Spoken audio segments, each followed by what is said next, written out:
Hello hi welcome back to my channel. ಎಲ್ಲರೂ ಹೇಗಿದ್ದೀರಾ? I hope ಎಲ್ಲರೂ ಚೆನ್ನಾಗಿದ್ದೀರಾ ಅಂತ ಭಾವಿಸ್ತಿದ್ದೀನಿ. So it's Wednesday evening vlog. ಬುಧವಾರದ ಸಂಜೆಯಿಂದ ನಾನು ಈ ವ್ಲಾಗನ್ನು ಶುರು ಮಾಡ್ತಿದ್ದೀನಿ. ಸೊ ಸಡನ್ ಸರ್ಪ್ರೈಸ್ ಆಗಿ ದೊಡ್ಡಪ್ಪ ಮನೆಗೆ ಬಂದಿದ್ದಾರೆ. ಸೊ ಅವ್ರು ಬರೋಷ್ಟರಲ್ಲಿ 6:30 ಆಗಿತ್ತು ಸಂಜೆ. ಸೊ ದೊಡ್ಡಪ್ಪ ಬಂದಿರೋದ್ರಿಂದ ಯಜಮಾನ್ರು ಹಾಗೆ ಕೆಲಸದಿಂದ ಬರ್ತಾ ಚಿಕನನ್ನು ತಂದಿದ್ದಾರೆ. ನಾನಿಲ್ಲಿ ಚಿಕನ್ ಸಾಂಬಾರನ್ನು ಮಾಡ್ತಿದ್ದೀನಿ. ಸೋಮವಾರ ಮತ್ತು ಶನಿವಾರ ಬಿಟ್ಟು ನಮ್ಮಲ್ಲಿ ಯಾರಾದರೂ ಸಡನ್ನಾಗಿ ಮನೆಗೆ ನೆಂಟರು ಯಾರಾದರೂ ಬಂದರೆ ನಾವು ಅಡುಗೆ ವಿಷಯದಲ್ಲಿ ಪ್ರಿಫರ್ ಮಾಡೋದೇ ನಾನ್ ವೆಜ್ಜೇ.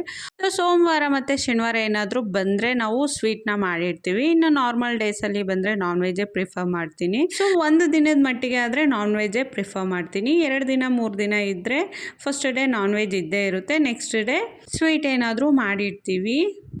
ಸೊ ಇಲ್ಲಿ ನಾನು ಚಿಕನ್ ಸಾಂಬಾರು ಮಾಡೋಣ ಅಂತ ಹೇಳಿ ಬಾಣಲೆಗೆ ಎಣ್ಣೆ ಮತ್ತು ಈರುಳ್ಳಿಯನ್ನು ಹಾಕಿ ಒಂದು ಸ್ವಲ್ಪ ಹೊತ್ತು ಫ್ರೈ ಮಾಡಿ ಚಿಕನ್ನು ಮತ್ತು ಅರಿಶಿನವನ್ನು ಹಾಕಿ ಎಣ್ಣೆಯಲ್ಲಿ ಚೆನ್ನಾಗಿ ಚಿಕನನ್ನು ಹುರ್ಕೊಳ್ತಿದ್ದೀನಿ. ಸೊ ಹಾಗೆ ಒಂದು ಪ್ಲೇಟ್ನ ನಾನು ಮುಚ್ಚಿ ಒಂದು 10 ನಿಮಿಷ ಹಾಗೆ ಬಿಡೋಣ. ಸೊ ಇವತ್ತು ಪೀಸಸ್ಸು ಸ್ವಲ್ಪ ದಪ್ಪನೇ ಇದೆ, ಯಾಕಂದರೆ ಅಂಗಡಿ ಕ್ಲೋಸ್ ಮಾಡೋ ಟೈಮ್ಗೆ ಹೋಗಿದ್ದಾರೆ, ಹಾಗಾಗಿ ಸಣ್ಣದಾಗಿ ಕಟ್ ಮಾಡಿಕೊಟ್ಟಿಲ್ಲ, ಅಂದರೆ ಮೀಡಿಯಮ್ ಸೈಜಲ್ಲಿದೆ. ಬಾಣಲೆ ತುಂಬ ಬರೀ ಪೀಸಸ್ಸೇ ಇದೆ, ಮಸಾಲೆ ಹಾಕಲಿಕ್ಕೆ ಸ್ಪೇಸೇ ಇಲ್ಲ. ಸೊ ಇದನ್ನು ಶಿಫ್ಟ್ ಮಾಡ್ಕೊಳ್ಳೋಣ ಬೇರೆ ಪಾತ್ರೆಗೆ. ಪುಟ್ಟದೊಂದು ಮನೇಲಿ ಪಲಾವ್ ಪಾತ್ರೆ ಇದೆ, ಸೊ ಅದಕ್ಕೆ ಶಿಫ್ಟ್ ಮಾಡ್ಕೊಳ್ತಿದ್ದೀನಿ. ಸಾಂಬಾರು ಒಂದು ಸ್ವಲ್ಪ ತೆಳುವಾಗಿರಬೇಕು, ಹಾಗಾಗಿ ನಾನು ಇದಕ್ಕೆ ಶಿಫ್ಟ್ ಮಾಡ್ಕೊಳ್ತಿದ್ದೀನಿ. ಫ್ರೈಗಾಗಿದ್ದಿದ್ರೆ ಆ ಬಾಣಲೆನೇ ಸಾಕಾಗ್ತಿತ್ತು. ನಾನು ಇವತ್ತು ಮಾಡ್ತಿರೋದು ಚಿಕನ್ ಸಾಂಬಾರು. ಸೊ ಮುದ್ದೆ ಮತ್ತು ಅನ್ನ ಮೂರನ್ನು ಕೂಡ ಮಾಡ್ತಿದ್ದೀನಿ. ಈಗ ಶಿಫ್ಟ್ ಮಾಡ್ಕೊಂಡಿದ್ದ ನಂತರ ನಾನಿಲ್ಲಿ ರುಬ್ಬಿರುವಂತಹ ಮಸಾಲೆಯನ್ನು ಹಾಕ್ಕೊಳ್ತಿದ್ದೀನಿ. ಸೊ ಚಿಕನ್ ಸಾಂಬಾರಿಗೆ ನಾನು ಮಸಾಲೆ ಹಾಕೋದ್ನಲ್ವ, ಮಸಾಲೆಗೆ ನಾನು ಹಸಿಕಾಯಿ, ಚಕ್ಕೆ, ಲವಂಗ, ಗಸಗಸೆ, ಸ್ವಲ್ಪ ಸೋಂಪು, ಈರುಳ್ಳಿ, ಬೆಳ್ಳುಳ್ಳಿ, ಶುಂಠಿ, ಟೊಮ್ಯಾಟೊ, ಕೊತ್ತಂಬರಿ, ಪುದೀನ, ಒಣಮೆಣಸಿನ್ಕಾಯಿ ಇಷ್ಟು ಇಂಗ್ರೀಡಿಯೆಂಟ್ಸ್ನ ನಾನು ಬಾಣಲೆಗೆ ಹಾಕ್ಕೊಂಡು ಒಂಚೂರು ಎಣ್ಣೆ ಹಾಕ್ಕೊಂಡು ಚೆನ್ನಾಗಿ ಎಣ್ಣೆಯಲ್ಲಿ ಫ್ರೈ ಮಾಡಿಕೊಂಡೆ.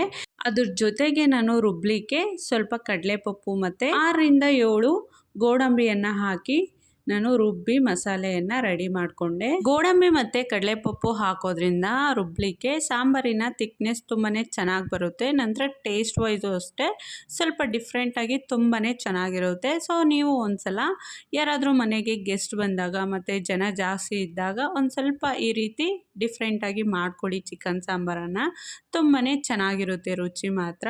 ಸೊ ಇಷ್ಟು ಮಸಾಲೆಯನ್ನು ರುಬ್ಬಿ ನಾನು ಚಿಕನ್ಗೆ ಹಾಕಿದ ನಂತರ ಖಾರಕ್ಕೆ ಚಿಲ್ಲಿ ಪೌಡರು, ನಂತರ ಆ್ಯಸ್ ಯೂಸ್ವಲ್ ನಾನು ಡೈಲಿ ಹಾಕ್ತೀನಿ ಧನಿಯಾ ಪುಡಿ, ಚಿಕನ್ ಮಸಾಲ ಪುಡಿ, ರುಚಿಗೆ ತಕ್ಕಷ್ಟು ಉಪ್ಪನ್ನು ಹಾಕಿ ಕಲಸಿಟ್ಟಿದ್ದೀನಿ. ಚಿಕನ್ ಬೇಯ್ತಿದೆ. ಸೊ ಅಷ್ಟರಲ್ಲಿ ಒಂದು ಸ್ವಲ್ಪ ಪಾತ್ರೆ ಬಿದ್ದಿದೆ, ಪಾತ್ರೆನೆಲ್ಲ ತೊಳ್ಕೊಳ್ತಿದ್ದೀನಿ. ಸೊ ಕುಕ್ಕರಲ್ಲಿ ಅನ್ನ ಮಾಡಿದ್ದಾಯಿತು, ಹಾಗೆ ಪಕ್ಕದಲ್ಲಿ ಮುದ್ದೆಗೂ ಸಹ ಇಟ್ಟಿದ್ದೀನಿ. ಮುದ್ದೆಗೆ ನಾನು ನೀರನ್ನು ಬಿಸಿ ಮಾಡಿ ಅಕ್ಕಿಯನ್ನು ಹಾಕಿದ್ದೀನಿ, ಅಕ್ಕಿ ಬೇಯ್ತಾ ಉಂಟು.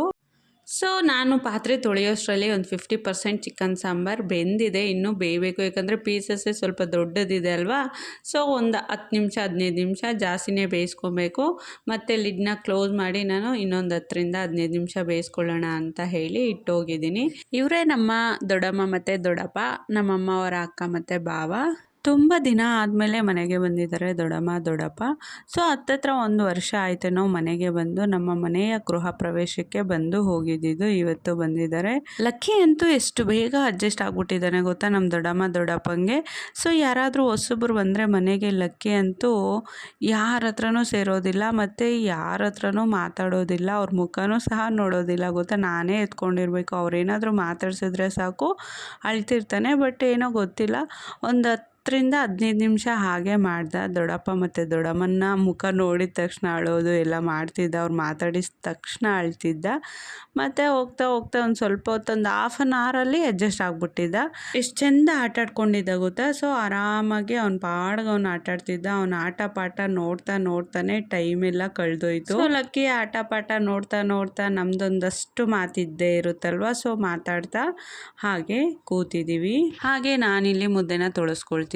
1 ಮುದ್ದೆ 2 ಮುದ್ದೆ ಆದರೆ ನಾನು ಮೇಲೇ ತೊಳಸ್ಕೊಂಡು ಕಟ್ಕೊಂಬಿಡ್ತೀನಿ. ಬಟ್ ಅದಕ್ಕಿಂತ ಎಕ್ಸ್ಟ್ರಾ ಆದರೆ ಸ್ವಲ್ಪ ಮೆತ್ತಗಾಗ್ಬಿಡುತ್ತೆ ಮೇಲೆ ತೊಳಸ್ಕೊಂಡ್ರೆ, ಹಾಗಾಗಿ ನಾನಿಲ್ಲಿ ಕೆಳಗಡೆ ತೊಳಸ್ಕೊಳ್ತಿದ್ದೀನಿ.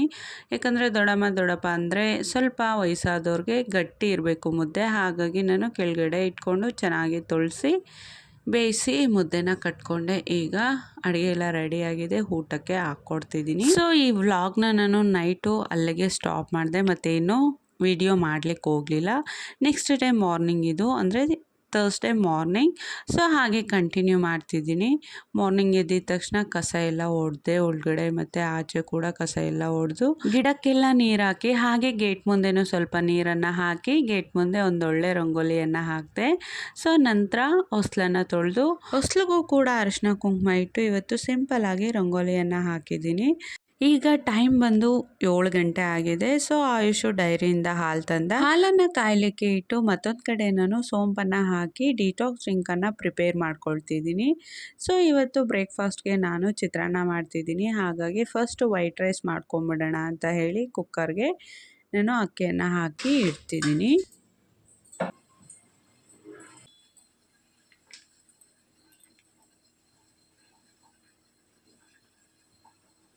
ಹಾಗೆ ಲಕ್ಕಿಗೋಸ್ಕರ ನಾನು ಹಾಲನ್ನು ತೆಗ್ದಿಡ್ತೀನಿ. ಸೊ ಅದಕ್ಕೆ ಬಾದಾಮ್ ಪೌಡರು, ಸ್ವಲ್ಪ ಸಕ್ಕರೆಯನ್ನು ಆ್ಯಡ್ ಮಾಡ್ಕೊಳ್ತಿದ್ದೀನಿ.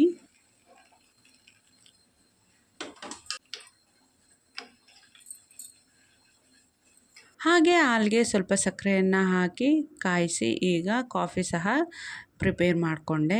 ರಾತ್ರಿ ಚಿಕನ್ ಸಾಂಬಾರನ್ನು ಮಾಡಿದ್ವಲ್ವ, ಸೊ ಇನ್ನೂ ಒಂದು ಸ್ವಲ್ಪ ಉಳಿದಿದೆ. ಅದನ್ನು ಬಿಸಿ ಮಾಡಿ ಒಂದು ಚಿಕ್ಕ ಪಾತ್ರೆಗೆ ಹಾಕ್ಕೊಳ್ಳೋಣ ಅಂತ ಹೇಳಿ ನಾನು ಇಲ್ಲಿ ಸಾಂಬಾರನ್ನು ಬಿಸಿ ಆಗಲಿಕ್ಕೆ ಇಡ್ತಿದ್ದೀನಿ.